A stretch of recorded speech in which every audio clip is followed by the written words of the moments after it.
பிரசங்கியின் புஸ்தகம் 9ஆம் அதிகாரம் 8ஆம் வசனம் வாசிக்கலாம். Book of Ecclesiastes chapter 9 verse 8. Let thy garments be always white, and let thy head lack no ointment. உன் வஸ்திரங்கள் எப்பொழுதும் வெள்ளையாயும் உன் தலைக்கு எண்ணெய் குறையாததாயும் இருப்பதாக. கர்த்தருடைய பரிசுத்த நாமத்துக்கு மகிமை உண்டாவதாக. May the God's holy name be glorified. இந்த வசனம் உங்களுக்கு அநேகருக்கு தெரிந்த வசனமா இருக்கலாம், தெரியாத வசனமாகவும் இருக்கலாம். And for some it is a very well known verse, and some it may not know it. இங்கே ரெண்டு வார்த்தை ஒரு மனிதனுக்கு பிரசங்கி தன்னுடைய வார்த்தையிலே பேசுகிறார். And here the speaker is speaking about the two sentences. ஒரே வசனத்துல ரெண்டு காரியங்கள் சுட்டிக்காட்டப்படுகிறது. In one verse and the two kind of words are represented. உன் வஸ்திரங்கள் எப்பொழுதும் வெள்ளையாய் இருப்பதாக.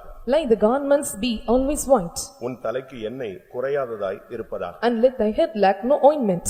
பைபிள் படிக்கிற எல்லாருக்கும் இந்த வார்த்தை ஒரு கட்டளையாக, ஒரு நியமமாக, ஒரு தேவனுடைய வார்த்தையாக சொல்லப்படுகிறது. And they that are reading the Bible, and these words are given as a commandment or ordinances to them. பிரசங்கி என்று சொன்ன உடனே அவன் ஒரு போதகன் என்று நீங்கள் எண்ணிவிட வேண்டாம். அவன் இஸ்ரவேலின் ராஜா. And when we tell about the speaker, and he could not call as a pastor, and he is a king of the Israel. Solomon தான் இந்த வார்த்தையை உபயோகிக்கிறார். And Solomon is using this word. இது அவனுடைய வார்த்தை அல்ல, தேவனுடைய வார்த்தை. And this is not his word, and it is the word of God. அவன் வாயிலிருந்து வந்த வார்த்தை என்ன? And what is the word of his mouth? உன் வஸ்திரங்கள் எப்பொழுதும் வெண்மையாய் இருப்பதாக. Let the garments be always white. இரண்டாவது வார்த்தை என்ன? And what is the second word? உன் தலைக்கு எண்ணெய் குறையாததாய் இருப்பதாக. Let the head lack no ointment. இத பயிற்சிவிக்கிறவங்களுக்கு ஈஸி, இத கடினமா எடுக்கிறவங்களுக்கு இது கடினமானது. And they that are practicing, it is easy to them, and they that are taking in hard way, it is difficult to them. இன்றைக்கு நம்முடைய வஸ்திரங்கள் என்பது உலகத்துல எல்லாருக்கும் ரொம்ப முக்கியமானது. And the garments is very important in worldly part. உலகத்துல சொல்லுவாங்க ஆள் பாதி ஆடை பாதின்னு சொல்லுவாங்க. In the world they used to see, and the person half and the garments half. ஒருவனுடைய வஸ்திரத்தை வச்சே அவனுடைய தன்மையை நாம் புரிந்து கொள்ள முடியும். And we can understand the nature of a person by his garments. இன்னைக்கு நீங்கள் வேதத்தில் நீங்கள் படித்து பார்த்தால் பழைய ஏற்பாட்டிலும் புதிய ஏற்பாட்டிலும் வஸ்திரங்களை குறித்த பலவிதமான கருத்துக்கள் சொல்லப்பட்டிருக்கிறது. When you read in the scripture, we can see and different kind of this garments explanation given in both the Old Testament and the New Testament. இப்ப இந்த ஆராதனைக்கு ஒரு ஆள் வித்தியாசமான ஒரு வஸ்திரம் போட்டா நம்முடைய கவனம் எல்லாம் அங்கதான் போகும். If one is coming in a different order of about his garments, our attention will pay towards him. இரண்டாவது உன் தலையில் எண்ணெய் குறையாததாய் இருப்பதாக. And secondly, and thy head shall lack no ointment. இந்த தலை என்று சொல்லுகிறது முகத்தை, சிரசை முழுவதையும் காண்பிக்கிறது. And this head shows your whole face or your head. தலையில எண்ணெய் இருந்தா முகம் செழிப்பா களையாக தெளிவாக இருக்கும். If your head is with oil, your face, the countenance will be clear, bright, and it's so shining. ஒருத்தனை பார்த்த உடனே ஒன்னு முகத்தை பாப்பான், இல்லட்டா அவன் Dress-அ பாப்பான். இதுதான் அங்க இருக்கிற appearance. And looking into a person, first of all they look into the appearance of the face or either the garments. ஒருத்த முகத்தை பார்த்த உடனே அவன் உள்ளான நிலவரம் என்னங்கறத கண்டுபிடிச்சிடலாம். Looking into the face, and we can see what is his inward state. அவன் Dress-அ பார்த்தாலும் அவன் உள்ளான நிலவரம் என்னங்கறத கண்டுபிடிச்சிடலாம். Looking into his garments, and we can identify his inward state. இன்றைக்கு கர்த்தர் இந்த வார்த்தைகளோடு நம்முடைய ஜனத்தோடு அவர் பேச விரும்புகிறார். Today the Lord want to deal or speak with his people through this word. Colour Dress போட்டு வந்தவங்க இந்த வார்த்தைகளை கேட்டு நீங்கள் அதிரியப்படக்கூடாது, சோர்ந்து பெறக்கூடாது. இன்றைய தூது இதுதான். And they that come in color dress and hearing these words, and you should not be discouraged, and today's message is this. தேவனுடைய வார்த்தையை மட்டுமே நாம் எடுத்துக்கொள்ளலாம். And we have to take only the word of God. பழைய ஏற்பாட்டிலும் புதிய ஏற்பாட்டிலும் பார்க்கும் பொழுது நல்ல வஸ்திரங்கள் இருக்கிறது, கெட்ட வஸ்திரங்கள் இருக்கிறது. In Old Testament and New Testament we can see some good garments and evil garments. அதாவது இப்போ நீங்க ஃபாரின் போனீங்கன்னா ஒவ்வொரு நாட்டிலயும் ஒவ்வொரு நிலவரங்கள்ல உள்ளவங்க அதுக்கு ஏத்த மாதிரி Dress போடுவாங்க. And in every countries and according to their culture, and they dress themselves. ஒருத்தன் புதுசா விவாகம் ஆயிருக்கான், அந்த பொண்ணுக்கு விவாகம் ஆயிருக்கு, அந்த பையனுக்கு விவாகம் ஆயிருக்குன்னா அவன் போட்டிருக்கிற கலரை வச்சு என்ன செய்யலாம்? அவனை கண்டுபிடிச்சிடலாம். A boy or girl are getting newly married, and the color of the dress that they wear, and we can identify them. இப்ப கூட நம்ம எதிர்ப்பு தெரிவிக்கிறோம் அப்படினு சொன்னா உடனே கருப்பு அணிஞ்சு கொள்கிறோம். Even if we are saying our opposition and they come in black dress. இல்லட்டா ஒரு துக்கம் அப்படினு சொன்னா உடனே கருப்பு Dress போட்டுக்கறோம். In a sorrow and they come in black dress. நான் கூட ஒரு இடத்துல இருந்து ட்ரான்ஸ்ஃபர் ஆனேன், அங்க உள்ள பையங்க பொண்ணுங்க எல்லாம் கருப்பு Dress போட்டாங்க. I was transferred to one particular place, and the boys and girls of the faith home, they wear black dress. இவங்க எல்லாம் சபைக்குள்ள உலகத்தை கொண்டு வரதுக்கு ட்ரை பண்றாங்க. And they are all trying the world to bring the world into the church. இன்னைக்கு கூட எல்லாரும் கருப்பு Dress போட்டு ரோட்ல சுத்துறது, எதிர்ப்பு தெரிவிக்கிறது நீங்க பார்க்கலாம். Even today we can see, and they are saying their opposition by wearing the black garments. ஆனா ஆவிக்குரியவங்களுக்குன்னு ஒரு Dress இருக்கு. But there is a garment for the spiritual one. அது தகுதியான வஸ்திரமாக இருக்கணும். And it is a modest garment.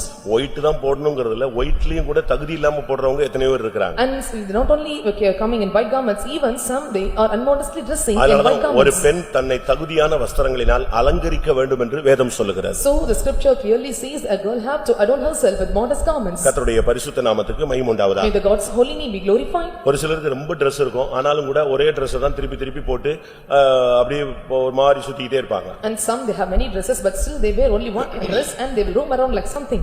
இன்னும் ஒரு சில பிள்ளைங்க பாத்தீங்கன்னா எனக்கு Dress வாங்கி தரலன்னு அழும். ஆனா அங்க இருக்கிற Dress கணக்கலக்கலாம் இருக்கு. And some children and they have unaccountable dresses but still they will ask of dresses and they need. அநேக மனைவிகளுடைய ரிப்போர்ட் இதுதான். கல்யாணம் கட்டினதுல இருந்து அவர் என்ன செய்யல Dress வாங்கியே தரல. அவர் எங்க அம்மா தான் வாங்கி கொடுத்தாங்க. யாரோ ஒருத்தன் வாங்கி கொடுத்தாங்க இல்லையா போட்டுட்டு தானே இருக்கற. And many wives report us like this, and husband did not give me the garments and my mother purchased this and somehow you are wearing the dresses.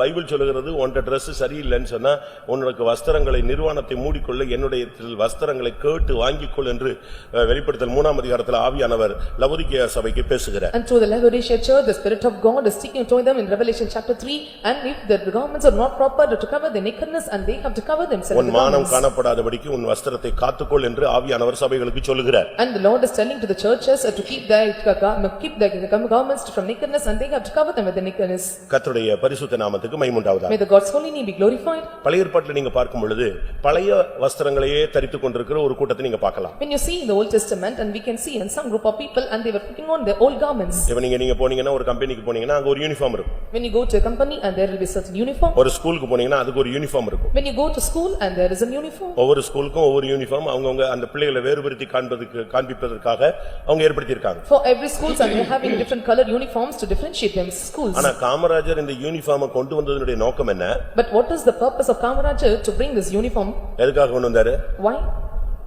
பிள்ளைகளுக்குள்ள ஏற்றத்தாழ்வே இருக்க கூடாது. And there should not be any differentiation among the children, so they brought this system. ஏன்னா வசதி உள்ளவன் ஒரு colour போட்டு வருவா, ஒன்னு ஏழ்மையா இருக்கும் அது வேற ஒரு கலர் போட்டு வரும், ஒரு டிசைனா இவன் போட்டுக்கிட்டே வருவான். இத பார்த்து அந்த பிள்ளைங்க ஏக்கம் கொள்ளும். ஆனபடினால எல்லாருக்கும் ஒரே யூனிஃபார்ம் அப்படின்னு கொண்டு வந்தாரு. He who is rich and will come in good garments and the poor look unto it and they will feel bad, so to remove all this differentiation he brought system of bringing this uniform. ஆனா பழைய வஸ்திரம் தரித்துக் கொண்டே இருக்கிற ஒரு டீம்லாம் இருக்கு. But there are some team and they put on the old garments. இப்ப jeans எல்லாம் நீங்க பாத்தீங்கன்னா அது துவைக்க வேண்டிய அவசியமே இல்ல, துவைக்கவும் மாட்டான். If you see the jeans I don't want to wash and there is no need to wash the jeans. அதிலேயே சாயம் போனது மாதிரி மாத்தி கொண்டு வந்தறாங்க. And they are also having some dye colors to be removed. அதிலேயே கிழிச்சு இப்ப மாடல் வந்துருச்சு. And some more have come and they are to stop. அதாவது மனிதனை பைத்தியக்காரனாக்க கூடாது, பைத்தியக்காரனை நல்லவனா மாத்தணும். அதுதான் சமுதாயத்தினுடைய நோக்கம். The purpose of the society you should not change the man like a man but the man may change into like a man. யோசுவா 9ஆம் அதிகாரம் 5ஆம் வசனத்துல பார்க்கும் பொழுது கிபியோனியர்கள் யோசுவாவை சந்திக்க வரும் பொழுது கிழிந்து போன பழைய வஸ்திரங்களை உடுத்தி கொண்டு வந்து அவனிடத்தில் ஏமாற்றினார்கள். And when we look into Joshua chapter 9 verse 5 we can see the Gibeonites came unto Joshua and coming in the old garments to come deceive him. ஒரு வயதான ஒரு நபர் ஃபெய்த்தோமை ஏமாத்தும்படியாக வந்தார். An old man came to the faith home to cheat them. கால்ல ஒரு பெரிய கட்டு போட்டிருந்தார். And he had a bandage in his legs. நொண்டி நடந்து வந்தார். And he came by walking like lame.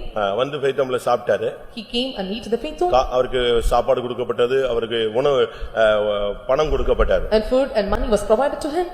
ஆனா இந்த உணவும் பணமும் கொடுத்தாலும் அவருக்கு சில காரியங்கள்ல திருப்தி இல்ல. When the food and money is given to him and he was not satisfied with some matters. அந்த ஃபைட்டம்ல அயர்ன் பண்றதுக்கு போட்டிருந்த ஷீட், அவருக்கு சாப்பாடு கொடுத்த பிளேட் எல்லாத்தையும் திருடி உள்ள வச்சிட்டாரு. And he took all the ironing sheets and provided to him and the plates which is given to him. அந்த மனுஷன் எல்லாத்தையுமே திருடி எடுத்துக்கிட்டான். And he have stolen many things. அப்படியே நொண்டி ஒண்ணும் தெரியாத மாதிரி ஃபைத்தம் விட்டு வெளியே போயிட்டாரு. And he came by walking and coming to the faith home that he knew nothing. But அந்த ஃபைத்தம்ல ஒரு கண்ணு தெரியாத ஒரு ஆளு எப்பவுமே இருப்பாரு. But in the faith home and there was a person who was a blind stay at all the times. Any time அங்க ஒரு விசுவாசி கண்ணு தெரியாதவரை ஊழியக்காரங்க பாஸ்டர்ஸ் வச்சிருக்காங்க. At any time a believer is there who is blind and the pastor. நல்லா ஜெபிப்பாங்க, நல்லா ஜெபிக்கிற ஒரு மனுஷன். And he is a good prayer warrior. அவருக்கு சர்ச்சில ஹால்ல அந்த மீட்டிங் ஹால்ல ஒரு பெஞ்ச் இருக்கும், அதுல தான் அவர் படுத்திருப்பாரு, உட்கார்ந்திருப்பாரு. And there is a bench in the faith home, the meeting hall, and he'll sit and sleep in the bench. அன்னைக்கு என்ன நடந்தது? You know what happened on that day? நான் இன்னொரு faith homeல இருந்து அங்க வந்திருந்தேன். I visited to some faith home and I came to that faith home. நான் வேற ஒரு faith homeல உள்ளவன். And I was in other faith home. அன்னைக்கு அங்க வந்தேன். I came to that faith home. வந்தபோது என்ன நடந்துச்சு? Know what happened on that day? இந்த கண்ணு தெரியாத ஆளு பின்னால முடி வெட்டறதுக்கு கூட்டி போய்ட்டாங்க அவரை. And the blind was taken to the back shop to cut his hair. ரொம்ப வெயிலா இருந்ததனால நான் அந்த பெஞ்சில போய் படுத்துட்டேன். So I slept on the bench. இவன் என்ன இந்த ஆளு அடிக்கடி வர்ற ஆளு போலங்க, கண்ணு தெரியாத ஆள் படுத்திருக்கான்னு என்ன நினைச்சிட்டான், முடிவு பண்ணிட்டான். And he used to often come to the faith home and he thought that I was a blind and was sleeping there. என்னைய பிளைண்ட் மேன் சொல்லி சரி பெஞ்சில படுத்திருக்கான், இந்த ஆளு கண்ணு தெரியாதுன்ட்டு நான் பாத்துக்கிட்டே இருக்கேன், அவ்வளவு எடுத்துக்கிட்டே இருக்கான். And thinking that he was a blind man and he was started to take things. நான் படுத்துக்கிட்டே பாத்துக்கிட்டு இருந்தேன். ஓஹோ அயன் பண்ணி அயன் பாக்ஸை மட்டும் கீழே எடுத்து வச்சுட்டேன், ஷீட் எல்லாம் எடுத்தாச்சு, சாப்பிட்ட பிளேட் டம்ளர் எடுத்தாச்சு, ரைட் ஓகே இன்னும் என்னெல்லாம் எடுக்கிறேன்னு நான் பாத்துக்கிட்டே இருக்கிறேன். அவன் என்ன original குருடனாவே நினைச்சிட்டான். And lying down and he thought me an original blind and he was looking taking all the bed sheets and plates. இப்போ கடைசில வெளியே போயாச்சு. Now he gone away. Faith home விட்டு வெளியே போன உடனே கால்ல உள்ள கட்டை வேகமா அவுக்குறான்.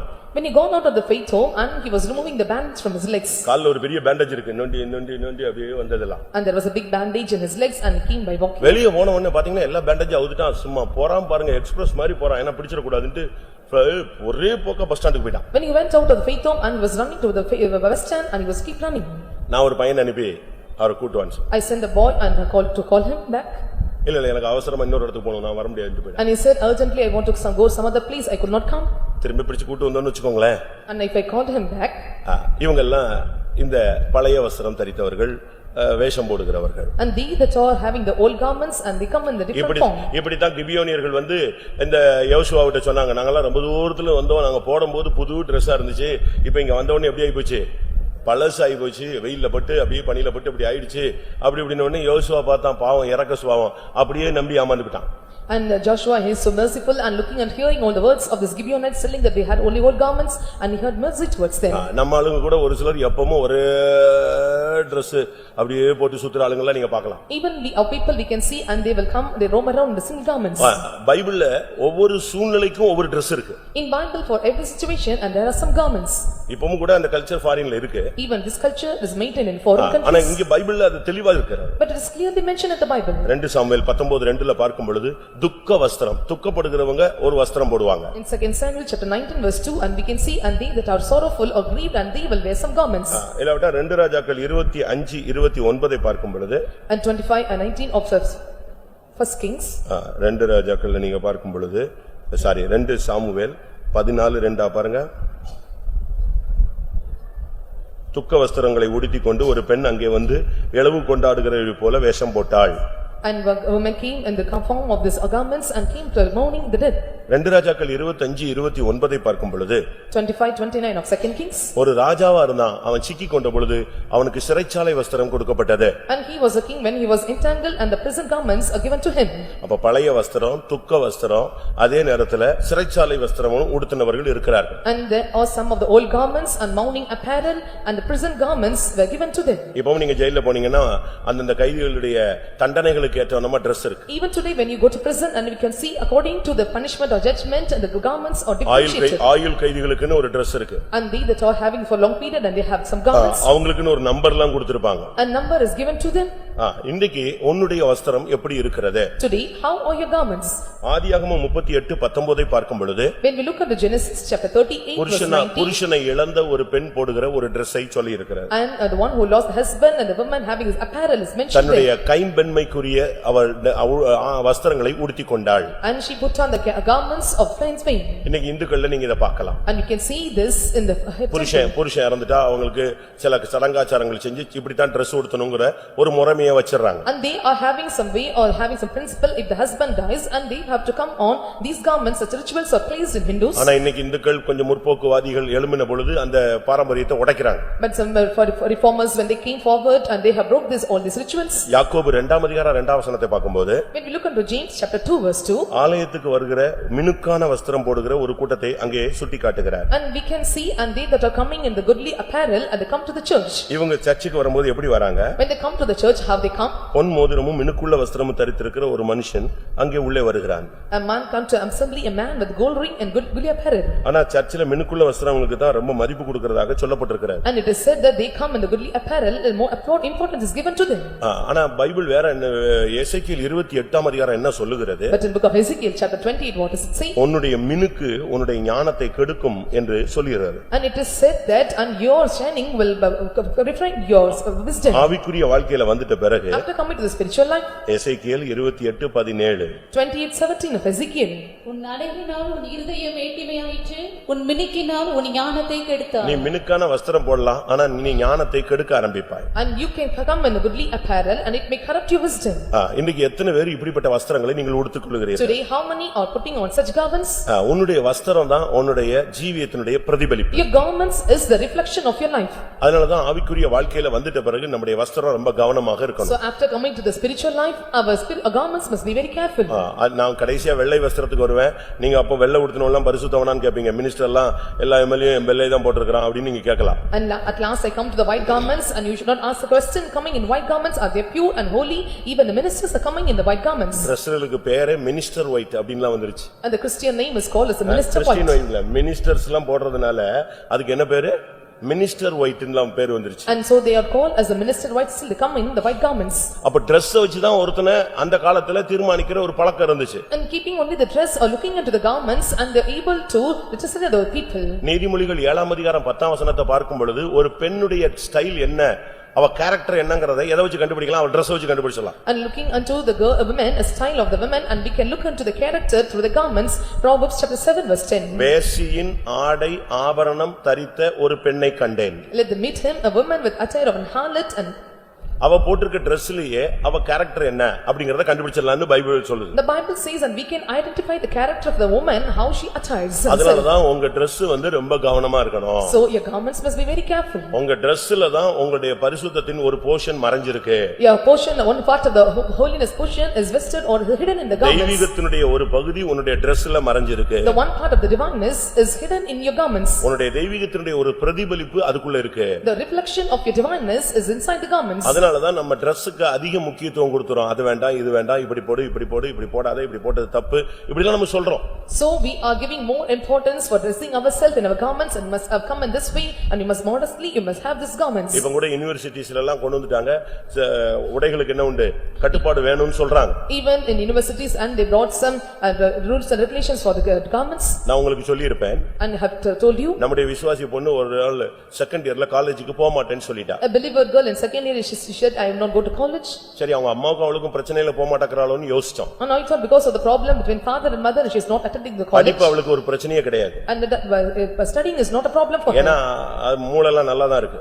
Because her brain is well. நல்ல ரிசல்ட் எல்லாம் கையில வச்சிருக்கா. And she had good results in her hands. But காலேஜுக்கு போக மாட்டேங்கறா. But she still don't want to go to college. கேட்டா நான் அந்த காலேஜ் தான் கேட்டேன், இந்த காலேஜ்ல சேர்த்து விட்டீங்க, இப்படியே கதை சொல்லிட்டே இருப்பா. And if she asked to her and she used to tell and I am for that college but you made me to join in this college. அவங்க அப்பா வந்து அப்போ ஒரு பெரிய பேங்க்ல ஜிஎம் இருந்தாரு. And his father was a GM in the bank. அவர் அடுத்த ஸ்டேட்ல இருந்தாரு. And he was the next other அவர் state. ஃபோன் பண்ணி பாஸ்டர் கொஞ்சம் பாருங்க, இவ காலேஜுக்கே போக மாட்டேங்கறா. And he called pastor and informed and she is not attending the college. நான் போய் பேசினேன். I spoke to her. முதல்ல அவ உண்மையை சொல்லவே இல்ல. And in the beginning நான் she was காலேஜ் போக not telling the மாட்டேன், truth. எனக்கு அந்த காலேஜ் பிடிக்கல, எனக்கு அந்த காலேஜ் பிடிக்கல, ஃப்ரெண்ட்ஸ் ஒத்து வரல, இப்படியே தான் சொல்லிட்டே இருந்தா. I dislike the college, I dislike the friends and this is what she will keep on telling. கடைசில உண்மையை கேட்டபோது சொன்னா, At last when I asked the truth she said to me.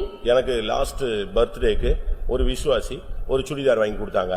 And for my last birthday a believer got me a new chudidar. நான் அதை போட்டு காலேஜுக்கு போனேன். I wore the garments, I went to college. அங்க காலேஜுக்கு bus வந்து காலைல 6:10க்கு வந்துரும், 7:45க்கு உள்ள இறக்கிடுவான். My 16 and the college bus arrived and she will go to college by 7:45. போனா அங்கேயே காலைல சாப்பாடு மத்தியான சாப்பாடுலாம் உண்டு. And if she go and she will have the morning breakfast and lunch in the college. இவ இறங்கி போகும்போது அந்த காலேஜ் ஒரு director நின்னுட்டாரு. And when she departed to the gone to the college, a director of the college stood in the college. ஆயிரக்கணக்கான பையங்களும் பொண்ணுங்களும் போயிட்டே இருக்காங்க. And thousands of girls and boys they were going to the college. அவர் அப்படி நின்னுட்டு பாப்பா இங்க வான்னு சொன்னார். He watched her and called her, come here. இது என்ன Dress? And what dress is this? இது என்ன Dress நீ போட்டுருக்க? And what dress you have dressed up? இவளுக்கு ஒண்ணுமே ஓடல. And she could not do போட்டிருந்த anything. சுடிதார், ஆனா அந்த ஸ்லீவ்ஸ் எங்க கட்டிங்க, இடுப்புக்கு மேல கட்டிங்க. And the cutting is near hip and she was wearing the chudidar. Churidar வந்து ஸ்லீவ்ஸ் வந்து கட்டிங் எங்க இருக்கு, இடுப்புக்கு மேல இருக்கு. The cutting in the sleeves is near the என் காலேஜ் கெடுக்கிறதுக்குன்னு வந்திருக்கே, அப்படி நீ இப்படி வந்த உடனே உன் பின்னாலேயே ஒரு 4 பேர் வருவான், காலேஜ் ரொம்ப நல்லா இருக்கும், இதான் உனக்கு லாஸ்ட் வார்னிங் சொன்னான். And he said to her, and this is the last warning to correct all the children, you are coming in these garments. வேற ஒண்ணும் இல்ல, சத்யபாமா காலேஜ் தான். And no other college, it is Satyabama College. ஆடி போயிட்டு இந்த பிள்ளை எல்லார் மத்தியிலும் சொன்ன உடனே வெக்கப்பட்டு இனி இந்த காலேஜ் போக மாட்டேன்னு முடிவெடுத்தேன். And she was shaken, I could not do anything further, and she told, I will never come to the college here. நான் சொன்ன உடனே யார் இந்த ட்ரெஸ் போட சொன்னது? I asked her, why you wear these garments? நான் சொன்னா பெண்டிகாஸ்ல சொன்னா கேட்கல, இப்ப அவன் சொல்றான்ல, ரோட்ல போறவன்லாம் சொல்றான்ல. When we Pentecostal people are advising you, you will not hear, but those who are going in roads and they were informing and advising you. நான் வாங்கல, அந்த ஆன்ட்டி என் பர்த்டேக்கு வாங்கி கொடுத்தாங்க. I did not purchase the garments, and ஆன்ட்டியோ அங்கிளோ அம்மாவோ தங்கச்சியோ வாங்கி கொடுக்கிறது ஒழுங்கான Dress வாங்கி கொடு. auntie or mother and whoever may be, and when you are giving the purchasing the dress, it must be the good garments. இது சர்ச், மினுக்கான வஸ்திரம் உடுத்தணும்னு அவசியம் இல்ல. இது வந்து ஃபேஷன் ஷோப் நடத்துற இடமும் கிடையாது, கேட் வாக் நடத்துற இடமும் கிடையாது. And this is a church, and you should not come in the goodly apparel, and this is not the place to come in the bright garments and corrupt others. இது தேவன் மனிதனை சந்திக்கிற ஒரு இடம். This is the place where God meets the man. இந்த இடத்துல நீ வரும்பொழுது மினுக்கான வஸ்திரமோ இல்ல தகுதி இல்லாத வஸ்திரமோ போட்டு என்ட்ரே ஆகக்கூடாது. When you come to this place, and you should not come in the unmodest garments or shining or the good apparels. அந்த பெண்ணை பார்த்த உடனே வேசியின் ஆடை ஆபரணம் தரித்த அப்படினு பைபிள்ல சொல்லி இருக்குது. The Bible says clearly, and the harlot attires in the garments. ஒரு சிலது அப்படி இல்ல, எப்பவும் துவைக்கிறது இல்ல, எப்பவுமே அழுக்காவே போட்டு சுத்துவான். கேட்டா மனைவி துவைக்கலாமா இல்ல அம்மா துவைக்கலாமா, ஏன் நீ துவைக்கிறதுக்கு உனக்கு என்ன, அதுக்கு ட்ரைனிங் கொடுக்கணும் உங்க பிள்ளைகளுக்குங்கற. And some says that, and they will not wash the clothes, and you must train up your children to wash the garments. ஒரு Dress துவைக்கிறதுக்கு Dress, துணி துவைக்கிறதுக்கு ட்ரைனிங் கொடுக்கிறது இல்ல, சோறு பொங்குறதுக்கு ட்ரைனிங் கொடுக்கிறது இல்ல, கல்யாணம் பண்றதுக்கு மட்டும் கல்யாணம் கட்டி வச்சிருது, அங்க போனா துணி துவைக்கணும் சோறு பொங்கணும், ரெண்டும் செய்யலன்னா அடிப்பான். 3 நாள்ல ரிட்டர்ன் டிக்கெட் வாங்கிட்டு வந்து வீட்ல உட்கார்ந்துட்டு என்னை அடிச்சிட்டான், எதுக்கு அடிச்சான், துணி துவைக்கிறதுக்கு. அதுதான் வாஷிங் மிஷின் நான் ஒன்னு வாங்கி கொடுத்திருக்கிறேன். You train them not to wash the clothes and cook the rice and do the works, and when you are getting the marriage to them, and they will come back within 3 days because they don't know to wash the clothes, they cook the rice, and instead you tell and you have given them the washing machine to wash the clothes. சர்ச்சுக்கு வரும்போது எல்லா அழுக்குலயே சுத்துறாள்லாம் இருக்கு, அது ஒரு spirit. And that is a spirit, and some நல்லா கவனிச்சுக்க. தண்டையார்பேட்ல pastor Solomon ஒரு பிசாசை துரத்துன பொழுது, in Tandayarpet when Pastor Solomon cast away the demon, உன் பெயர் என்னன்னு கேட்டாரு. and he asked, what is your name? என் பெயர் அசுத்தம் அப்படினு. And it says my uncleanness. பிசாசுக்கு பேர் அசுத்தமா? ஏதோ ராமசாமி என்ன மீனாட்சி காமாட்சி என்னத்தையா ஒன்னு சொல்லுன்னு பார்த்தா அசுத்தமா? அப்ப நீ என்ன பண்ணிட்டு இருக்கற? And what you are doing when telling the name but telling us filthy? குளிக்கவே விட மாட்டேன். And never allow him to துணி துவைக்கவே விட மாட்டேன். And never allow to wash the clothes. பாத்திரம் கழுவவே விட மாட்டேன். And never allow them to wash the வீட்டை சுத்தம் பண்ணவே விட மாட்டேன். And never allow to the garnish என் பேர் house. என்னது? என் பேர் அசுத்தம். And my name is filthy. உங்க வீட்ல யாருக்காவது இப்படி பிடிச்சிருக்கான்னு பாருங்க. And just check and see whether there is some things on your home. அப்படியே துணியை ஊற வச்சா ஒரு 15 நாள் ஆயி ஸ்மெல் அடிச்சு வீட்டுக்குள்ள வரவலாம் அப்படியே என்ன பிறகு துவைக்கவே இல்லை அப்படிமாங்க. If you soak the clothes and you will not wash for 15 days, and you used to tell, and for 15 days we are not washing the garments. பாதி வீடுகளுக்கு விசிட்டிங் போகும்போது தான் தொடப்பத்தை எடுத்து வேமாத்துறேன். நான் காலையில இருந்து சொல்லிக்கொண்டே இருக்கிறேன், யாருமே பெருக்கவில்லை. And for many of the people when they go for the visiting, and they will come and sweep the room. அதுக்காக டெய்லி ஊழியக்காரனும் பாஸ்டரும் ஊழியக்காரரும் வந்துகிட்டே இருப்பாங்களா அவங்க வீட்டுக்கு சுத்தம் பண்ணுங்கிறதுக்கு. Will servants of God come every day to your house to clean your houses? Pastor T U ஒரு faith home பண்ணாரு. Pastor T.U. attended a faith home. Bathroom போனாரு. And he went to bathroom. Use பண்ணாம வெளியே வந்தாரு. And without using he came out. ஒரு ஜெபம் பண்ணாரு, கிளம்பினாரு. இவன் லைஃப் சரி கிடையாதுன்னு போயிட்டாரு. He prayed and departed saying, your life is not proper. இவன் லைஃப் சரியா இருந்தா பாத்ரூம் சரியா இருந்தது. If a life is proper, the bathroom will be. இவன் ஜீவியம் சரியில்லை, அதனாலதான் இவனுடைய பாத்ரூம் இவன் சுத்தமா வைக்க தெரியல. அது கூட செய்ய தெரியாதவன் எப்படி ஊழியக்காரனா இருப்பான்? His life is not proper, so the bathroom is not clean, and he said, and how he can become a servant of God? ஸ்பிரிட்ல பல இருக்குங்க. உன்னைய குளிக்க விடாம சாப்பிட விடாம உன்னைய பிளேட்டை கழுவ விடாம அப்படியே அழுக்குள்ளேயே உட்கார வைக்கும். அது உனக்கு ஒரு இன்ட்ரெஸ்ட். அந்த சாக்கடைக்குள்ள இருக்கிறவங்க பாருங்க, அந்த ஸ்மெல் உனக்கு தெரியாது. And there are many things of the spirit, and they still sit in the uncleanness and filthy things, and they still sitting in the garbage or the ditches. சகரியா 3:3 அழுக்கு வஸ்திரம் தரித்தவனாக ஒரு பிரதான ஆசாரியன் தேவனுடைய சன்னிதானத்துக்கு வந்த பொழுது இந்த அழுக்கு வஸ்திரத்தை காரணம் காட்டி சாத்தான் அவனுக்கு தீங்கு செய்ய முடியாக அவனுக்கு கூடயே வந்து நின்றான். In Zechariah chapter 3 verse 3, and we can see a priest came in the filthy garments, stood before the angel, and he came in the reason telling to Satan, and he was in the filthy garments, so came and was between him. அந்த அழுக்கு வஸ்திரத்தை மாத்தின பிறகுதான் சாத்தான் போனான்னு Bible சொல்லுகிறது. The Bible says when he changed his filthy garments, and the Satan flee away from him. நீங்க பிசாசு பிடிச்சு ஓடுறவங்க எல்லாம் பாருங்க. And see, looking at the பிசாசு பிடிச்சு ஓடுறவங்க எல்லாம் ரோட்ல பாரு. And see that குளிக்க மாட்டான். they will not take bath. Dress எல்லாம் கிழிஞ்சத போட்டு அழுக்கா சுத்துவான். மீசியும் தாடியும் ஒண்ணு எடுக்க மாட்டான், அப்படியே போவான். நீ தேவனுடைய ஆலயத்துக்கு வரும்போது இப்படி வரக்கூடாது இல்லையா? They go in torn garments, and they will not have the shaving the hairs or doing any work, and they will go like a filthy person. தன் சிறைச்சாலை வஸ்திரம் மாற்றி தன்னை முகத்தை சவரம் பண்ணி கொண்டு வந்து யோசேப்பு எங்க வந்தான்? சிங்காசனத்துக்கு வந்தான். And keeping himself pure and taking out, removing the prison garments, and he came to the throne. கர்த்தருடைய சன்னிதானத்துக்கு போகும்போது நீ ஃப்ரெஷ்ஷா வரணும். When you come to the presence of God, you must come very freshly. நீ பழைய வஸ்திரம் தரித்து வேசியின் ஆடை ஆபரணம் தரித்து அழுக்கு வஸ்திரம் தரித்து சிறைச்சாலை வஸ்திரத்தோடு நீ உள்ளே வரக்கூடாது. Putting on the old garments and putting on the garments of the harlot and coming in such kind of prison garments, and you should not come to the presence of God. கர்த்தருடைய பரிசுத்த நாமத்துக்கு மகிமை உண்டாவதாக. May the God's holy name be glorified. ஏசாயா 52:1 சொல்லி இருக்கிறது, எருசலேமே உன் அலங்கார வஸ்திரங்களை நீ உடுத்திக்கொள். And Isaiah chapter 52 verse 1 says, O Jerusalem, you put on the goodly garments. அடுத்து சங்கீதம் 61:10 சொல்லி இருக்கு, உன் ரட்சிப்பின் வஸ்திரங்களை நீ உடுத்திக்கொள். And 61:10 of the Psalm says, and put on the garments of salvation. சபையின் அலங்கார வஸ்திரம் என்பது வஸ்திரம் அல்ல, அது வரங்களை காண்பிக்கிறது. And this garments of this church with the sin show that is beautifying ourselves, but it shows the garments of the church. சபைன்னு சொன்னா அதுல வரங்கள், வல்லமைகள், கிருபைகள், ஈவுகள், தாளந்துகள் வேலை செய்யணும். If we see church and the gifts and talents and graces, and these must work out and operate in the church. உலகத்துல நமக்கு சாதாரண ஒரு வஸ்திரம் இருக்கலாம், ஆனா ஆவிக்குரிய ரட்சிப்பின் வஸ்திரங்களை நீ உடுத்திக்கொள்ள வேண்டும். And we may have the ordinary garments in the world, but in the spiritual way you must put on the spiritual garments. அதுதான் ஞானஸ்நானம், பரிசுத்த ஆவி, வேறுபாட்டின் ஜீவியம், பரிசுத்தம், தெய்வீக சுகம், இவைகள்லாம் ரட்சிப்பின் வஸ்திரங்கள். And that is the water baptism, salvation, and coming into the separation, life of separation, divine healing. சங்கீதத்துல மணவாட்டியை குறித்து சொல்லி இருக்கிறது, சித்திர தையலாடை தரித்தவளாக ராஜாவுக்கு முன்பாக கொண்டு வரப்படுவாள். And in Psalms it is mentioned that she will come in the garments of the kingly daughter, and she will come before the king's presence. அப்படினா என்ன அர்த்தம்? And what does it mean? அவ போட்டிருக்க Dress எப்படிப்பட்ட Dress? And what kind of apparel she was wearing? சித்திர தையலாடை. And it is the work of the embroidery. Embroidery needles வச்சு குத்திக்கிட்டே போடுறதுதான் சித்திர தையலாடை. It is a raiment of the needle work, and it is just made of the needle. அந்த துணிக்கு வாய் இருந்தா கத்தி கதறி அழுது புலம்பிடும். If the garments are having a mouth, and it will open a mouth and confess and shout. ஒரே இடத்துல டக டக டக டக டக டக டக அந்த மிஷின் கொத்தி கிழிச்சு எடுத்துரும். In a single place, and the embroidery, this needle will go and pierce and it will turn it. இது கிறிஸ்தவ வாழ்க்கையில பாடுகளின் ஜீவியத்தை உனக்கு காண்பிக்கிறது. And this shows the suffering in the life in the Christian life. அழுக்கு வஸ்திரம் தரித்ததானே அந்த சகரியாவுக்கு கர்த்தர் சொன்னார், இவனுக்கு அழுக்கு வஸ்திரத்தை எடுத்துட்டு சிறந்த வஸ்திரங்களை உடுத்துங்கள் என்று சகரியா 3:5 பேசுகிறார். And Zechariah chapter 3 verse 5 says, and he was in the filthy garments, and Lord said unto him, you put on him a goodly garments. சகரியா 3:4 4-5 வசனங்கள்ல நாம் இதை பார்க்க முடியும். And we can see this incident in the book of Zechariah chapter 3 verse 4 and 5. அந்த அழுக்கு வஸ்திரத்தை எடுத்துட்டு சிறந்த வஸ்திரத்தை அவனுக்கு போட்ட உடனே அங்க நின்ன சாத்தான் அப்படியே வெளியே போயிட்டான். When the filthy garments was removed, taken away, and the change of garments are given to him, and Satan flee away from him. உன்னுடைய பாவ வாழ்க்கைக்கு நீ முடிவு கட்டும் பொழுது அது நிமித்தம் வந்ததான சாத்தான் உன்னை விட்டு விலகி போய் விடுவார். When you put an end for your sinful life, and the Satan comes through because of that, and he will flee away from you.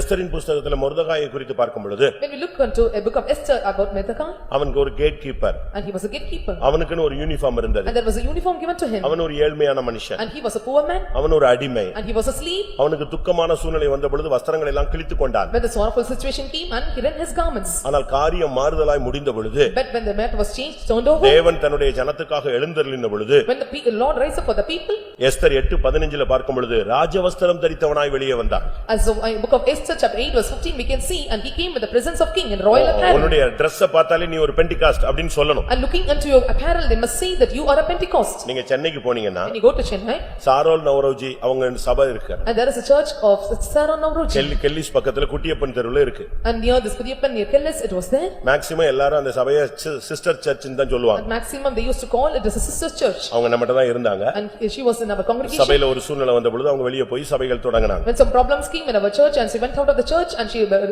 அவங்களுடைய ஊழியத்துல கண்ட்ரோல்ல இருந்தவங்க தான் பாஸ்டர் லூக்கா, பாஸ்டர் இப்பொழுது இருக்கிற தற்போதைய சீஃப் பாஸ்டர் என் ஸ்டீபன் எல்லாமே அவங்க கூட இருந்தவங்க தான். Pastor Luke and Pastor N. Stephen, the present chief pastor, and they were in the congregation.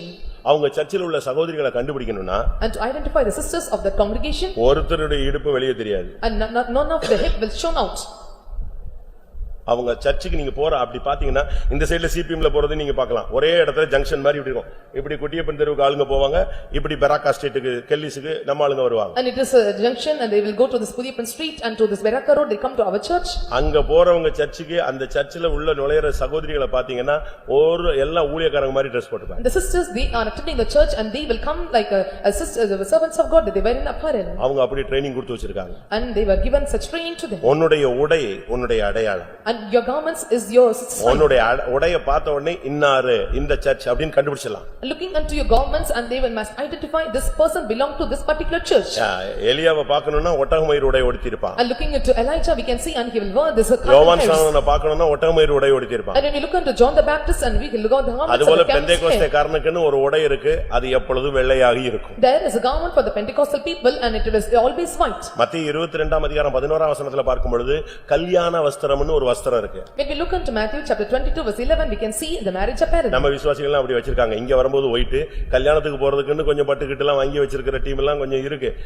அதனால தான் அந்த ரிசெப்ஷன் சைடே நான் போக மாட்டேன். Our believers when they come here and they will come in different aspects and when they go to different marriages and they have some எவ்வளவு high quality believer கூட கல்யாணத்துல அப்படி வேஷம் போடுறான். Even the high quality believer and they come and disguise during the time of marriage. அது எப்படி தான் எங்க வாங்கி வச்சிருப்பான்னு தெரியாது, ஒளிச்சு வச்சிருப்பான்னு நினைக்கிறேன். I don't know where they hidden the garments. அன்னைக்கு பாருங்க கோட் ஸ்கூட்லாம் அன்னைக்கு ஒரு நாள் போடுவான், அதுக்கு பிறகு அதுக்கு வேலை இல்ல.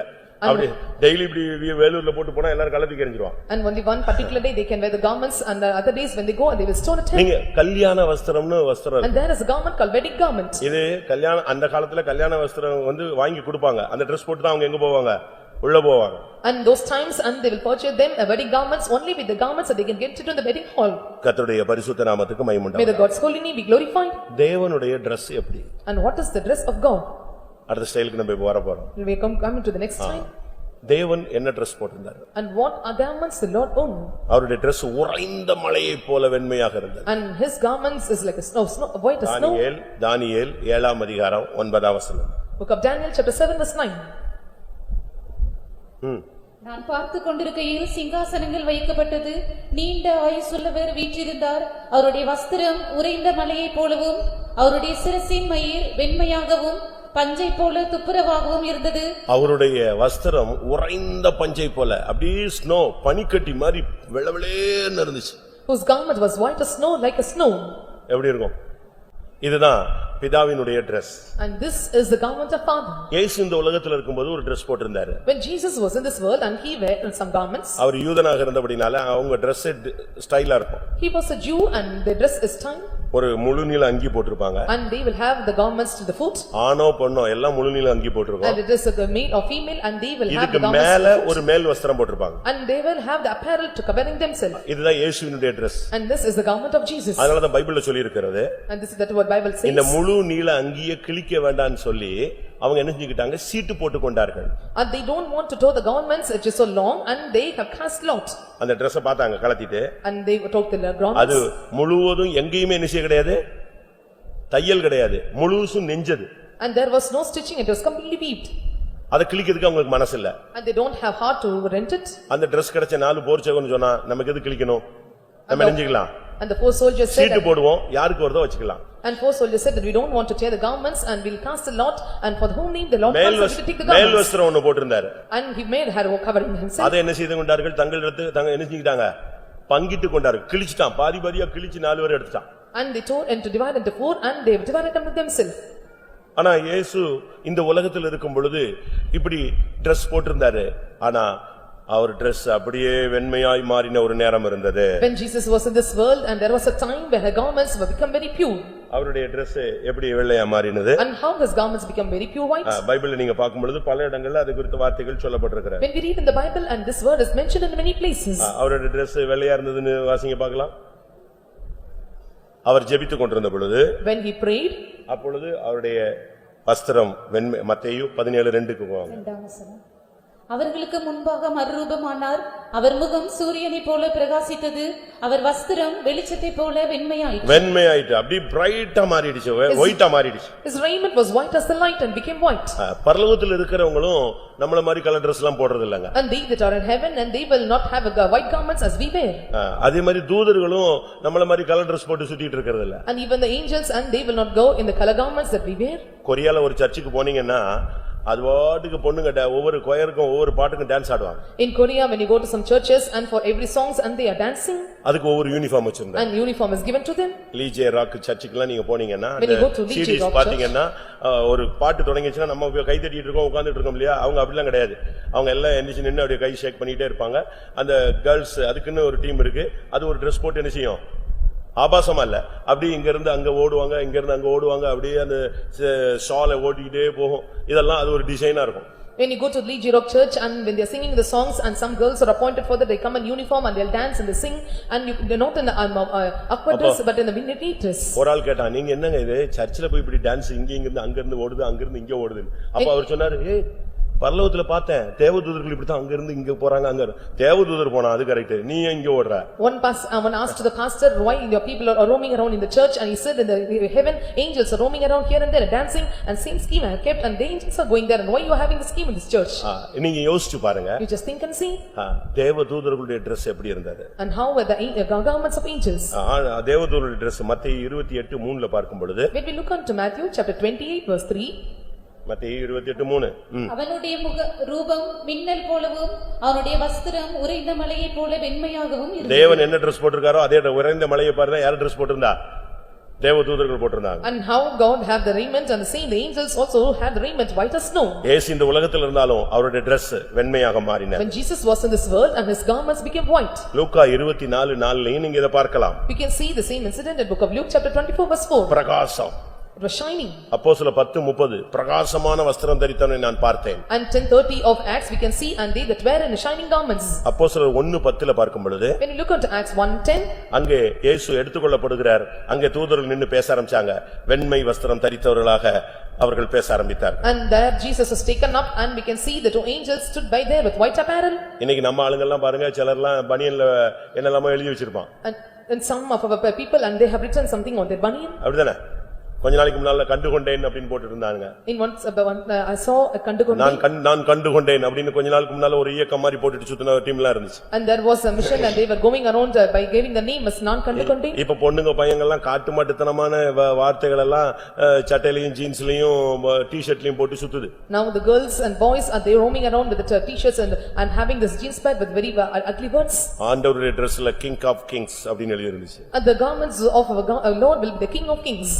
நீங்க பார்க்கும் பொழுது, when you read in Revelation 19ஆம் அதிகாரம் 16ஆம் வசனத்துல ராஜாதி ராஜா என்றும் கர்த்தாதி கர்த்தர் என்றும் அவருடைய வஸ்திரத்தில் எழுதப்பட்டிருந்தது. 19:14 of Revelation it says and it was written the King of Kings and Lord of Lords in his apparel. உன்னுடைய Dress தான் உன்னுடைய அடையாளம். your dress is your token.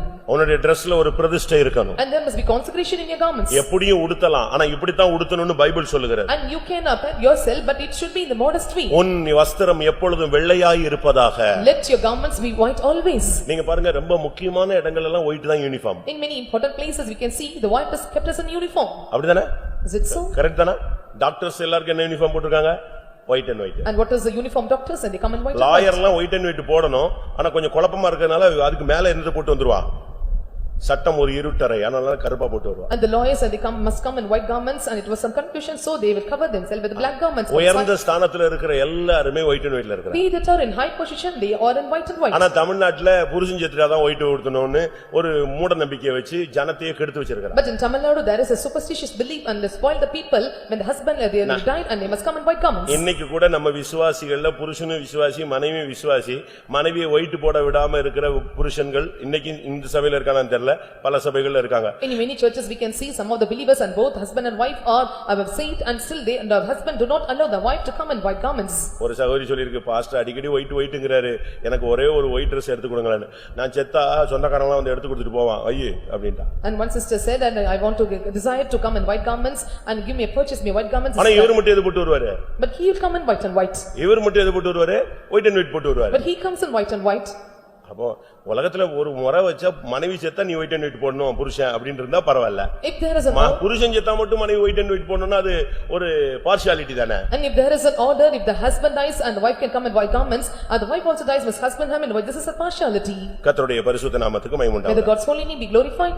இந்த வஸ்திரத்துக்குள்ள இல்ல ஆவிக்குரிய தன்மைக்கு நான் இப்ப உள்ள போகலாம். now let us enter into the spiritual natures of the garments. இந்த வெண்மை எப்படி கிடைக்கும்? and how we can receive this whiteness. இது துவைக்கிறதுனாலயோ ஒயிட் Dress வாங்குறதுனாலயோ ப்ளீச் பண்றது போடுறதுனாலயோ உள்ள ஒயிட்ட நான் இப்ப பேச போறது இல்ல. I am not going to speak about the white when you are bleaching or washing or making it to white. Pentecost மாதிரி white எவனும் துவைச்சு போடவே மாட்டான். அதுக்குன்னு ஸ்பெஷல் ட்ரைனிங் எடுத்து வச்சிருக்காங்க. A special training is given to the Pentecost and no one can wash the garments as white like others. அதனால white and white போட்டாதான் பரிசுத்தம் அப்படின்னு நான் சொல்ல வரல. அவங்க எல்லாம் பரிசுத்தவாங்கன்னு நீங்க ஏமாந்துறவும் வேண்டாம். I don't want to tell they that are coming in white garments are holy and others are not ஆனா holy. பைபிள் சொல்லுகிறது நீ ஒயிட் போடணும். The Bible says and you must come in white. ஒரு தேவனுடைய பிள்ளை வெண்மைக்கு ஆவிக்குரிய தன்மையை நான் இப்ப பேச விரும்புகிறேன். And for the children of God, for the whiteness, I am going to tell the spiritual nature of it. 51 சங்கீதம் 7 வசனம். Psalms 51 verse 7. 51:7. நீர் என்னை ஈசோப்பினால் சுத்திகரியும், அப்பொழுது நான் சுத்தமாவேன். என்னை கழுவியரிலும், அப்பொழுது நான் உறைந்த மலையிலும் வெண்மையாவேன். ஒரு தேவனுடைய பிள்ளை தேவனைப் போல உறைந்த மலையைப் போல வெண்மையா மாறணும்னா முதலாவது அவனுக்குள்ள சுத்திகரிப்பு அவசியம். A child of God, when they have to become shed whiter as snow, and the first thing, the important thing is they must be sanctified for sanctification. சுத்திகரிக்கப்படாத எவனும் கண் சொருகி போன குருடன் என்று 2 பேதுரு 1 சொல்லுகிறது. And 2 Peter chapter 1 verse 2 says, and they that are unsanctified are blind. 2 பேதுரு 1:10 நீங்க பார்க்கலாம். சுத்திகரிக்கப்பட்டதை மறந்து போனவன் கண் சொருகி போன குருடன். And we can see in 2 Peter chapter 1 verse 10, and they that are sanctified not and they are blind. ஒரு சுத்திகரிப்பு தான் ஒரு மனிதனை வெண்மையாக மாற்றக்கூடிய. A purging or sanctification is changing a man white. அவர் ஒளியை, பிரகாசத்தை, மெல்லிய வஸ்திரத்தை அவர் வஸ்திரமாக தரித்திருக்கிறார். His light and he was shining in his apparels and he put on the garments as his wine. அந்த ஒயிட்னஸ்க்கு நீ வரணும்னா முதலாவது சுத்திகரிப்பை பயிற்சி வைக்கணும். If you need to come to that whiteness, and you must first practice the sanctification. இதத்தான் ஏசாயா 1:18 சொல்லி இருக்கிறது. உங்கள் பாவங்கள் சிவேர் என்றிருந்தாலும் அது உறைந்த பஞ்சை போல வெண்மையாகும். If there is said in book of Isaiah chapter 1 verse 18, even your sins may be as scarlet and it may be white as snow. பாவத்தை அறிக்கையிடுறதுல நீங்க வெயிட் பண்ண கூடாது. And you should not wait to confess your sin. பாவத்தை விடுகிறதுல நீங்க wait பண்ண கூடாது. And you should not wait to leave your sin. ஒரு தேவனுடைய பிள்ளைக்குள்ள எப்பொழுதும் ஒரு சுத்திகரிப்பு நடந்துட்டே இருக்கணும். And there must be sanctification taking place as a child of God always. நீங்க நான் பிரசங்கம் பண்ணலாம், நீங்க பிரசங்கம் கேட்கலாம். கேட்டுக்கிட்டு இருக்கும் பொழுதே ஒரு வார்த்தை உனக்கு டச் ஆச்சுனா அப்பவே உன்னை பலிபீடத்துல வச்சிரணும். I can preach and you can hear the sermon. If the word is touching you, and you must keep the Bible upon the altar and must surrender. எது டச் பண்ணுதோ அதை நீ கரெக்ட்டா புரிஞ்சிக்கிட்டு உடனே ஆண்டவரே நான் இப்படி நடந்துற கூடாது ஸ்தோத்திரம் அப்படினா போதும். அந்த நேரத்துல என்ன கிடைக்கும்? அந்த மாற்றம் உண்டாயிடும். What touches you and you have to immediately confess, and then will be taking change take place immediately in you. இதை தான் யோவான் 15:3ல இயேசு பேசினார். And this is what John chapter 15 verse 3 the Lord speak to it. என்ன பேசினாரு? What he speak? இப்பொழுது நீங்கள் கேட்ட உபதேசத்தினாலே இப்போமே நீங்க சுத்தமாறீங்க. And you are being sanctified for the doctrines that you have heard now. கேட்கும் பொழுதே ஒரு சுத்திகரிப்பு உண்டாகிறது தான் உண்மையான பரிசுத்தம். When you hear, when the sanctification comes, and that is the true sanctification. யோவான் 15:3. நான் உங்களுக்கு சொன்ன உபதேசத்தினாலே நீங்கள் இப்பொழுதே சுத்தமாய் இருக்கிறீர்கள். இப்பொழுதே நீங்க சுத்தமாகி பிரசங்கம் கேட்டுட்டு இருக்கும் பொழுதே உனக்குள்ள மாற்றம் உண்டாயிட்டே இருக்கணும். Now you are clean through the word when you are hearing the sermon. அதனால முதலாவது வெண்மை அப்படிங்கிறது உன்னுடைய சுத்திகரிப்பில் அடங்கி இருக்கிறது. The first whiteness, your sanctification is inside it. உன்னுடைய அதாவது உன்னுடைய ஆவிக்குரிய வாழ்க்கையில நீ ஒயிட் போடணுங்கிறது சத்தியம், சட்டம். It is true or it is the law that you have to come in white garments in spiritual life. இதுவரைக்கும் நீங்க எடுத்த கலர்லாம் நீங்க விட்டுருங்க. And until now whatever colors garments you have taken you leave it. இனிமே white எடுப்பேன்னு ஒரு பொருத்தனை பண்ணுங்களே. Hereafter you take a vow that I will take white garments. இன்னைக்கே எல்லாரும் பியூர் ஒயிட் அண்ட் ஒயிட்ல தான் சுத்தணும் நான் சொல்ல வரல. சண்டே சர்வீஸ்க்கு நான் ஒயிட் அண்ட் ஒயிட் போடுவேன் ஆண்டவரே. அப்படி ஒரு பிரதிஷ்டம். I am not telling that you have to come in white garments at all the times, but at the time of Sunday service I will come in the white garments and you must take that consecration. இனிமே எடுக்கிற Dress நான் white எடுத்துக்கறேன். And hereafter I will purchase the white garments. அடுத்து Bible ஸ்டடிக்கு நான் white and white போடுவேன். Then in the Bible study I will come in white garments. அதுக்கு அடுத்து காத்திரு போடுறதுக்கு நான் ஒயிட் அண்ட் ஒயிட் போடுவேன் சொல்ல. Then I come to the tarrying meeting in white garments. இப்படி ஒரு 2-3 வருஷத்துக்குள்ள நீ எங்க வந்துருவ? பியூர்க்குள்ள வந்துருவ. Within 2 or 3 years and you will come to the purity of pure white. வீட்ல இருக்கும் பொழுது நீங்க வேற Dress கலர் Dress போட்டுக்கலாம். வேலை செய்யும் பொழுது யூனிஃபார்ம், காலேஜ் அதெல்லாம் நீங்க Dress போட்டுக்கங்க. தடை இல்ல, தவறு அல்ல. When you stay at house and you can stay have this white other garments and it's not hindrance to you. நான் வந்து யூனிஃபார்ம் போட மாட்டேன், நான் ஒயிட் அண்ட் ஒயிட் போட முடியாது பிரதிஷ்டை பண்ணிருக்கேன் ஸ்கூலுக்கு போனீனா வெளிய போடுவான். When you go to school we are telling that I will come in white garments, I have consecrated myself, and they will chase you out. அங்கே போடு.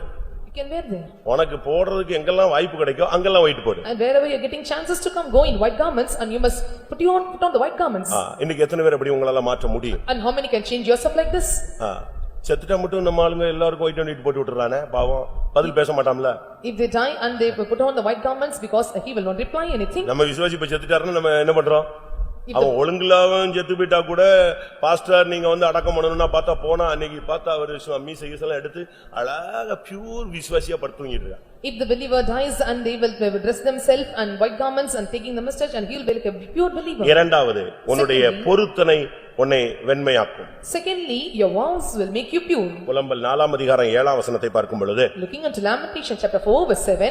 புலம்பல் 4:7 அவளுடைய நசரேயர் உறைந்த மலையை பார்க்கிலும் சுத்தமும் பாலை பார்க்கிலும் வெண்மையும் அவளுடைய நசரேயர் பாலை பார்க்கிலும் வெண்மையாக மாறுவார்கள். The Nazarites were purer than snow.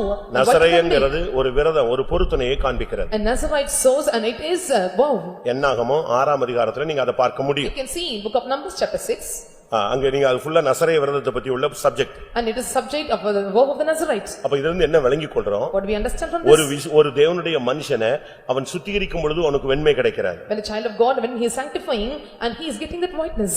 சுத்திகரிக்கும் போது ஆட்டோமேட்டிக்கா அவன் Dress மாறிடும். When he sanctifies and garments are changed அடுத்து automatically. தன்னை பொருத்தனைக்கு உட்படுத்திக் கொள்ளுதல். And they subjecting himself under this vow. ஒரு விசுவாசிக்குன்னு சில பிரதிஷ்டை இருக்கு, ஊழியக்காரங்களுக்குன்னு சில பிரதிஷ்டை இருக்கு. There are some consecration for believers and for the servants of God. அது ஒவ்வொன்றும் தேவன் உன்னோடு இடைபடுகிற விதத்தை பொறுத்தது. And it is according to the matter how the Lord deal with them. அவளுடைய நசரேயர் அவர்கள் பாலை பார்க்கிலும் வெண்மையாக மாறினார்கள். Her Nazarites were whiter than milk. அப்படிப்பட்ட ஒரு தன்மை இருக்கு. And such as nature is there. பிரதிஷ்டை உன்னை வெண்மையா மாற்றும். Consecration will make you white. பிரதிஷ்டை உன்னை வெண்மை வஸ்திரம் உடுத்தக்கூடியவனாய் உருவாக்கும். Consecration will form you or make you or mold you to come in white garments. ஆதியாகமம் 49 அதிகாரம் 12 வசனத்தை பார்க்கும் பொழுது When we look unto 49:12 of Genesis, அங்க என்ன what சொல்லப்பட்டிருக்கிறது? it is said there? யூதாவை பற்றி சொன்னப்பட்ட It is வார்த்தை said என்ன? about Judah. அவன் கண்கள் திராட்சரசத்தினால் சிவப்பாயும் அவன் பற்கள் பாலினால் வெண்மையாயும் இருக்கும். அவனுடைய பற்கள் பாலினால் வெள்ளையாக இருக்கும். அப்படின்னு என்ன அர்த்தம்? பால் குடிச்சா பல்லெல்லாம் வெள்ளையாயிரும். அப்படி பாதி பேருக்கு மஞ்சளா இருக்கும், பாதி கருப்பா இருக்கும், பாதிக்கு அரிச்சிருக்கும். அப்படியா? His teeth white with milk, and is meaning that and when you are drinking milk will your teeth will be changed white. பாலினால் அவனுடைய பற்கள் வெண்மையா இருக்கும்னா வசனத்தின் நிமித்தம் அவருடைய வார்த்தை பரிசுத்தமாய் மாறும். His teeth white with milk means that through his word and his words will be changed as white. உன்னுடைய வாயிலிருந்து வர்ற வார்த்தை உன்னை பரிசுத்தமாய் உருவாக்கும். The words that proceed out of your mouth will make you a holy one. உன்னுடைய வார்த்தை சுத்தமா நீ மாத்திக்கிட்டே வந்தீன்னா லைஃப் சேஞ்ச் ஆகிட்டே வரும். If you change your words as a pure words and you will keep on changing your உன்னுடைய life. வார்த்தை சுத்தம் இல்லைன்னா உன் லைஃப் சுத்தம் இல்லைன்னு அர்த்தம். If the words are not pure and your life is not pure, உனக்கு அந்த வெண்மை கிடைக்காது. you cannot get that whiteness. அதனாலதான் வார்த்தையை ரொம்ப கவனமா கொண்டு வரணும். So you must keep pay attention in the words. உன் பற்கள் பாலில் கழுவப்பட்டது போல வெண்மையாக இருக்கணும். And your teeth must be white as with cleansed with milk. அது உன்னுடைய உணவை காட்டுகிறது, உன்னுடைய வார்த்தையை காட்டுகிறது, உன்னுடைய வாயை காட்டுகிறது, உன்னுடைய உதட்டை காட்டுகிறது, உன்னுடைய இருதயத்திலிருந்து புறப்படுகிற பல காரியங்களை அது காண்பிக்கிறது. It shows your mouth, your lips and the words that proceed out of your mouth and your against. இதுதான் நம்முடைய ஜீவியத்துல வெண்மைக்குடைய அடுத்த step. And this is the next step of an white and the whiteness. நீங்க பாருங்க இன்னைக்கு ஒயிட்டா மாத்துறதுக்கு எவ்வளவோ வழிகளை கண்டுபிடிச்சிருக்காங்க. Today you can see and they have made many ways to change it to white. உங்க வீட்ல நீங்க சுகர் யூஸ் பண்ணுவீங்க, பச்சை வெள்ளவெளேன்னு இருக்கும். ஆனா ஒரிஜினல் சுகர் என்ன இருக்காது, இந்த கலர்ல இருக்காது. இத கெமிக்கல் கொடுத்து மாத்தி எப்படி கொண்டு வர்றான்? ஒயிட் கொண்டு வர்றான். And the termites are there. வித்தியாசமான ஒயிட்க்கு வந்துருது. It may be in white in color and you are giving some allegation and it is completely turned into different white. அதுபோல நம்ம Dress அப்படிதான். Our dress is also like this. ஒவ்வொரு bleaching processல போக இதனுடைய whiteness மாறிட்டே வரும். When it goes under different bleaching process and this whiteness is changed. அதுபோல உன்னுடைய சுத்தமாகுதல், உன்னுடைய பிரதிஷ்டை, உன்னுடைய வாயிலிருந்து வருகிற வார்த்தைகள், கட்டுப்படுத்தப்பட்ட வார்த்தைகள், இவைகள் உன்னை வெண்மையாக்குகிறது. Your purging, your cleansing, your consecration, the words that proceed out of your mouth that makes you white. மத்தேயு 17:2 மறுபடியும் நாம் கொண்டு வருவோம். Once again let us come back to Matthew chapter 17 ஜெபம் verse 2. ஒரு மனிதனை வெண்மையாக்குகிறது. A prayer will change a man of white. அவர்களுக்கு முன்பாக மறுரூபமானார். அவர் முகம் சூரியனைப் போல பிரகாசித்தது. அவர் வஸ்திரம் வெளிச்சத்தைப் போல வெண்மையாயிற்று. அதுக்கு முந்தின வசனம் 6 நாளைக்கு பின்பு இயேசு பேதுருவையும் யாக்கோபையும் அவனுடைய சகோதரனாகிய யோவானையும் கூட்டிக் கொண்டு தனித்திருக்கும்படி உயர்ந்த மலையின் மேல் போய் அவர்களுக்கு முன்பாக மறுரூபமானார். சாரி, லூக்கா 9:29க்கு வாங்க. 9:29 of Luke. லூக்கா 9:29. அவர் ஜெபம் பண்ணுகையில் அவருடைய முகரூபம் மாறிற்று. அவருடைய வஸ்திரம் வெண்மையாகி பிரகாசித்தது. ஜெப ஜீவியம் உன்னுடைய வாழ்க்கையில வெண்மையை கொண்டு வருகிறது. A prayer life brings whiteness in your life. லூக்கா 9:29ல தெளிவா இருக்கு. அவர் ஜெபம் பண்ணுகையில் அந்த சூழ்நிலை மாறுகிறது. We can see very clearly in book of Luke chapter 19 verse 29 when you pray the fashion உன்னுடைய ஜெப வாழ்க்கை உன்னை வெண்மையாக மாத்திக்கிட்டே இருக்கும். This prayer life will change you white. உன்னுடைய Dress-ஐயும் மாத்தும். ஆட்டோமேட்டிக்கா அப்படியே கொஞ்சம் கொஞ்சமா லைஃபை சேஞ்ச் பண்ணிட்டே வரும். It change your garments and slow by slow, little by little automatically it changes your life also. எவ்வளவு நேரம் ஜெபிக்கிறீங்க? How long you are praying? நல்லா புரிஞ்சுக்கோங்க. எங்க வீட்டுக்காரர் ஜெபத்துக்கு வரல, என் மனைவி ஜெபத்துக்கு வரல, என் பிள்ளைகளுக்கு ஜெபத்துக்கு வரல, அதனால நாங்க ஜெபிக்கலன்னு நீ சொல்லக்கூடாது. உனக்கு ஜீவன் கொடுத்திருக்கிறார், அவனவன் ஆத்துமாவுக்கு அவனவன் தான் உத்தரவாதி. And don't tell reason my husband, my children, my wife are not coming and attending the prayers, and you are responsible for your own life and soul. எதை பத்தி நீ கவலைப்படக்கூடாது. ஜெப நேரமா நீ போய் முழங்கால போட்டுரு. நீ உயிரோடு இருந்தா வீட்ல இருந்தா முழங்கால போட்டுரு. Don't burden about anything. If you are alive, if you are staying in a house and you must stay on knees and you are praying. உனக்கு அந்த ஜெப நேரத்தை நீ விட்டுற கூடாது. அதுதான் உன்னை வெண்மையா மாத்தும். You should not leave the praying time and that will make you white. உன்னுடைய ஜெப வாழ்க்கை குறைய குறைய நீ இருளடைந்து போவாய். When your prayer life is diminishing or it is getting low and your life become darkness. எவ்வளவு நேரம் ஜெபிக்கிறியோ அவ்வளவு பிரகாசம் உன் வாழ்க்கையில உண்டா. How long you pray and your life is enlightened. அவ்வளவு வெண்மை நீ மாறிக்கொண்டே வருவாய். And you will be changed to that extent of white. ஜெபங்கிறது ஒரு ஆத்துமாவை ஒரு processக்குள்ள கொண்டு போற ஒரு சக்தி. A prayer is the power taking the soul into this process. சிலதுக்குலாம் ஒவ்வொன்றுக்கும் ஒவ்வொரு process இருக்கு. For some things there are certain process. இப்போ நீங்க வண்டிக்கு டீசல் பெட்ரோல் எல்லாம் போடுறீங்க. You are putting petrol and diesel for your vehicle. இது நேரா அப்படியே டீசல் பெட்ரோல்னு கீழ இருந்து பம்ப் பண்ணி எடுத்துறது இல்ல. It is not pumping out the petrol or diesel oil from earth. அப்படிதானே? அதை எடுத்து அது crude oil சாக்கடை மாதிரி இருக்கும். It is crude oil, it is like original crude oil பாத்தீங்கன்னா எப்படி இருக்கும்? ஒரிஜினல் சாக்கடை தான். ஒருத்தன் கிட்டே நிக்க மாட்டான். And when you look unto this original crude oil, it is like a ditch. ஒரு நாள் பர்மா பஜார்ல ஒரு லாரியில போகும்போது அது கொஞ்சம் கொட்டிடுச்சு. Doing Burma, lorry was traveling to Burma Bazaar and the ஏத்தனவெல்லாம் வழுக்கி விழுந்து எல்லாம் கைய கால ஒடிச்சிட்டு இருந்தாங்க. and they that were taking it out and they were falling down by the சாக்கடை மாதிரி இருக்குன்னு பார்த்தா அதுதான் என்னது? crude oil. They thought it was a ditch but it was a crude oil. இத processக்குள்ள கொண்டு போன பிறகு I will take into the process. இது பிரியுது. ஒவ்வொரு கெமிக்கல் வச்சு ஒவ்வொண்ணா பிரிச்சு எடுக்கறான். And separating by using some chemicals and they are taking out. அப்படி ஒரு மாற்றம் அதுக்குள்ள உண்டாக்குது. And such a changing is taking place inside it. எத்தனை மணி நேரம் ஜெபிக்கிறியோ அத்தனை மணி நேரம் உனக்குள்ள மாற்றம் உண்டாகும். How many hours you are praying, and to that extent your life is changed. உன் ஆத்துமாவுல மாற்றம், and changing in your soul, ஊழியத்துல மாற்றம், changing in your ministry, உன் ஜீவியத்துல மாற்றம், changing in your life, உன் பார்வையில மாற்றம், changing in your உன் sight, எண்ணங்கள்ல மாற்றம், changing in your thoughts. இவைகள் எல்லாம் ஜெபத்துல நடக்கிற வெண்மை. And these are all the prayer, the thing that happens in the prayer, the whiteness occurs. Mark 9ஆம் அதிகாரம் 2-3 வசனங்களை பார்க்கும் பொழுது When we look at Mark chapter 9 verse 2 and 3, அது தனித்து இருக்கும் பொழுது உள்ள ஒரு அனுபவம் இருக்கிறது. and there is an experience that we are alone. அதைத்தான் மத்தேயு 17:2லயும் 1லயும் நம்ம வாசிச்சோம். That is what we read in Matthew chapter 17 verse 1 and 2. Mark 6 நாளைக்கு பின்பு இயேசு பேதுருவையும் யாக்கோபையும் யோவானையும் அழைத்து உயர்ந்த மலையின் மேல் அவர்களை தனியே கூட்டிக் கொண்டு போய் தனித்து இருக்கிற ஒரு அனுபவம் இருக்கு. And there is an experience that you stay alone. ஜெபத்துல ரெண்டு பகுதி இருக்கு பாருங்க, கவனிங்க. There are two parts of prayer, listen. ஒன்னு அம்மா அப்பா புருஷன் மாமியார் எல்லாரையும் கூட்டி வந்து உட்கார்ந்து ட்ரம் அடிச்சு ஒரு ரெண்டு பாட்டு பாடி ஒரு 4 லிஸ்ட் வாசிச்சு இது ஒரு பிரேயர் தான். Calling your father, mother, children and calling your family prayer, and you have to take drums and you are singing song and are praying. இன்னொன்னு இருக்கு. Another aspect of prayer. என்னது? தனித்திருப்பு. Staying alone. Personal prayer. That is personal prayer. ஒரு கட்டம் வந்த பொழுது தானியேல் Shadrach Meshach ஆபேத்நேகோவை கூப்பிட்டு கொண்டு ஜெபித்தான். When one state came and Daniel called Shadrach, Meshach and Abednego and prayed. ஆனா டெய்லி அவனுக்குன்னு ஒரு பிரேயர் இருந்துச்சு. அதுல யார் கிடையாது? சாத்ராக் மேஷாக் ஆபேத்நேகோ எல்லாம் கிடையாது. இவன் தனியா வந்து உட்கார்ந்து எருசலேமுக்கு நேரா கதவை பலகணியை திறந்து வச்சிட்டு போராட ஆரம்பிச்சான். But he had a prayer alone that is seeing in the Jerusalem and opening the windows and praying day and night. அது குடும்ப ஜெபம், இது ஆத்தும ஜெபம். And that is the family prayer and this is the prayer for soul. உனக்கு நீயும் தேவனும். And you and God.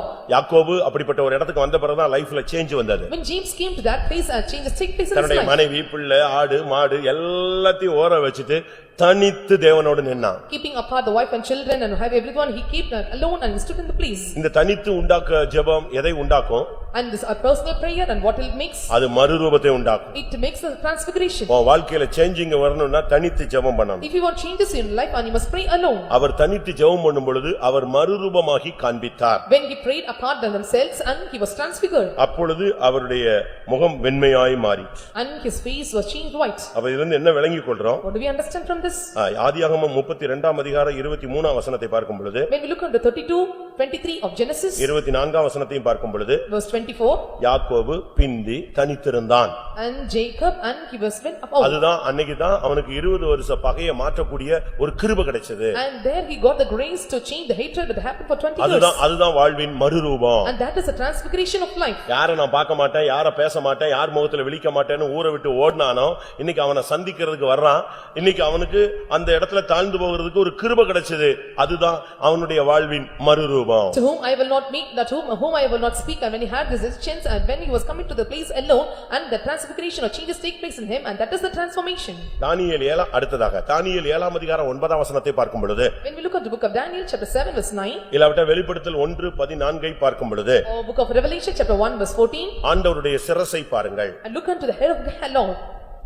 ஏதாவது ஒண்ணு அவருடைய சிரசும் மயிரும் வெண் பஞ்சை போலவும் உறைந்த மலையை போலவும் வெண்மையாயிருந்தது. அவருடைய சிரசு வெண் பஞ்சை போல வெண்மையாக இருந்தது. And his head was white as like wool. நான் திரும்பவும் சொல்றேன். Once again I repeat. ஒரு மனிதன் சுத்திகரிக்கும் பொழுது ஒரு வெண்மை உண்டாகிறது. When the man sanctifies, the whiteness comes to him. பொருத்தனைகளை சரிப்படுத்தி தன்னுடைய வாழ்க்கையில பிரதிஷ்டைகளை பண்ணும்போது இன்னும் கொஞ்சம் வெண்மையாகுது. When he set right his wolves and make the consecration proper, and the whiteness increases. வார்த்தையை கட்டுப்படுத்தும் பொழுது இன்னும் பியூரிட்டி வருது. When you control his words, and still he gets fame and whiteness. அவனுடைய ஜெப வாழ்க்கை இன்னும் வெண்மையை கொண்டு வருது. And his prayer life add more whiteness. அவனுடைய தனித்து ஜெபம் மறுரூபத்தின் வெண்மையை அவனுக்குள்ள கொண்டு வருது. His personal life or personal prayer is making him the transfiguration of this whiteness. இந்த 5வது ஸ்டெப்பை தாண்டும் பொழுது 6வது ஸ்டெப் சிந்தையில் வெண்மை.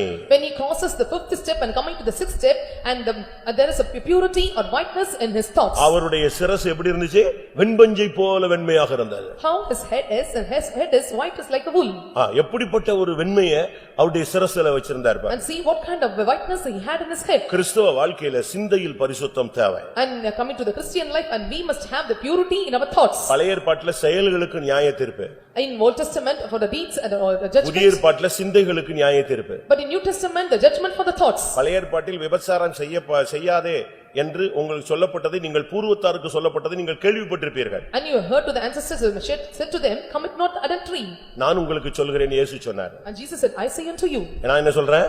He says, விபச்சாரம் செய்யாதன்னு சொல்லல. ஒரு ஸ்திரீயை இச்சையோடு ஒருவன் பார்த்துட்டாலே அவன் சிந்தையில விபச்சாரம் பண்ணிட்டான் அப்படிங்கறார். And he says that when a man sees a woman with a long thing lust, and he have committed adultery in his mind. இது சிந்தையின் வெண்மைத்தன்மையை காண்பிக்கிறது. And this shows the purity in thoughts. சிரசு அவருடைய சிரசு எப்படி இருக்கிறது? How his head is.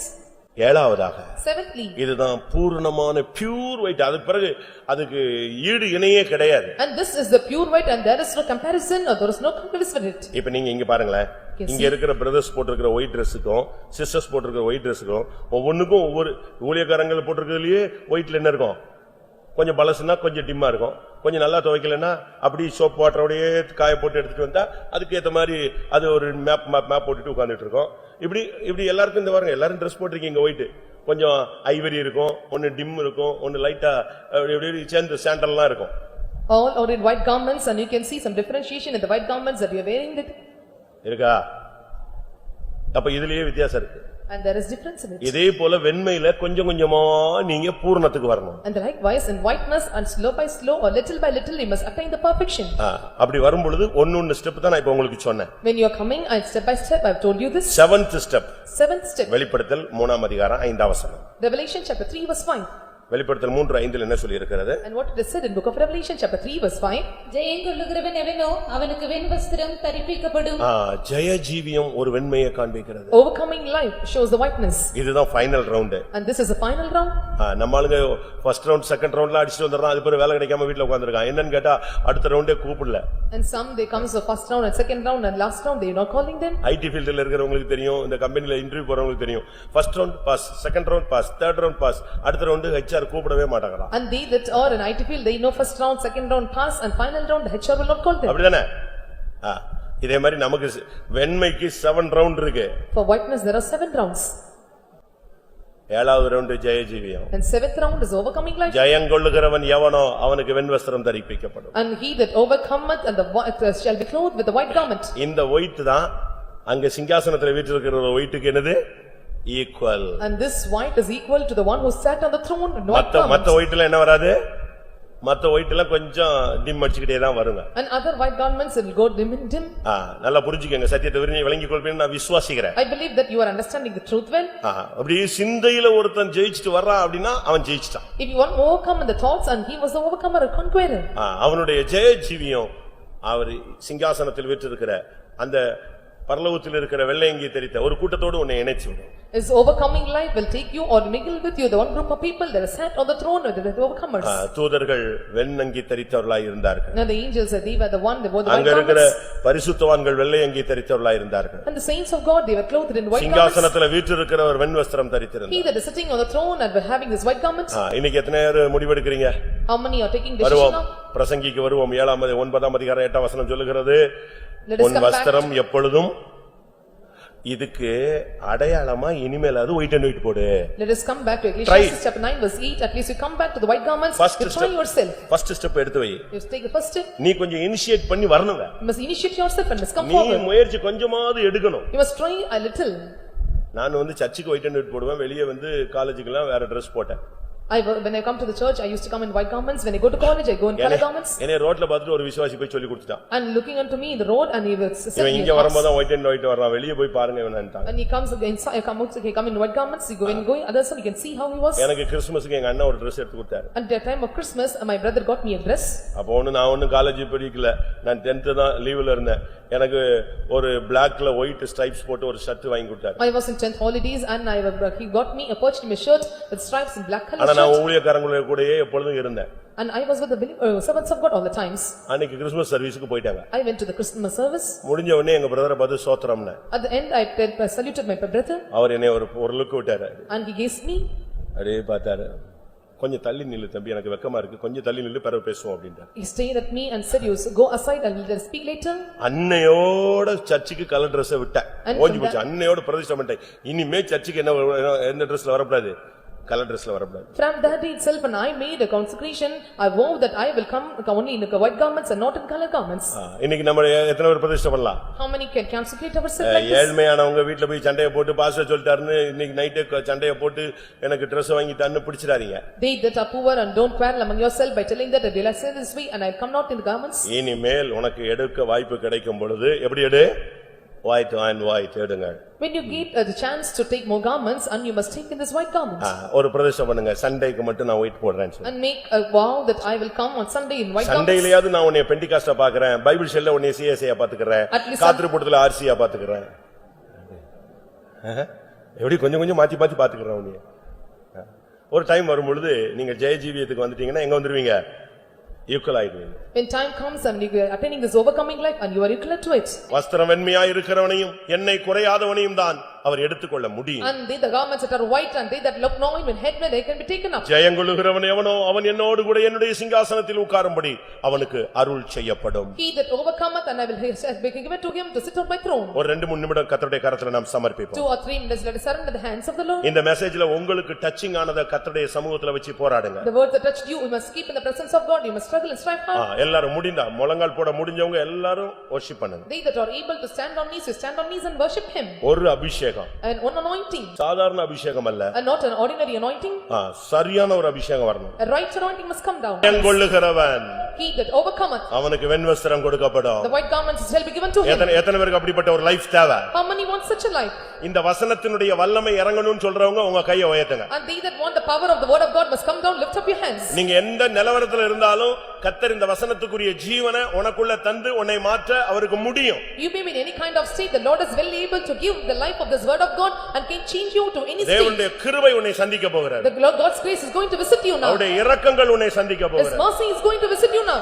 இன்றைக்கு உன்னுடைய அழுக்கு வஸ்திரங்களை எடுக்க போகிறார். Today he is going to take the filthy garments. உன் துக்க வஸ்திரங்களை எடுக்க போகிறார். He is going to take away the sorrowful garments. உன்னுடைய பழைய வஸ்திரங்களை எடுக்க போகிறார். He is going to remove the old garments. உன் சிறைச்சாலை வஸ்திரங்களை மாற்ற He போகிறார். is going to change the prison garments. உனக்கு சிறந்த வஸ்திரங்களை தர He போகிறார். is going to give the beautiful garments. உனக்கு ரட்சிப்பின் வஸ்திரங்களை தர He போகிறார். is going to give the garments of salvation. அலங்கார வஸ்திரங்களை தர He போகிறார். is going to give you the beautiful garments. ஓ கல்யாண வஸ்திரத்தை தர He போகிறார். is going to give you the wedding O garments. உனக்கு ராஜ வஸ்திரம் தர போகிறார். He is going to give you the royal attire.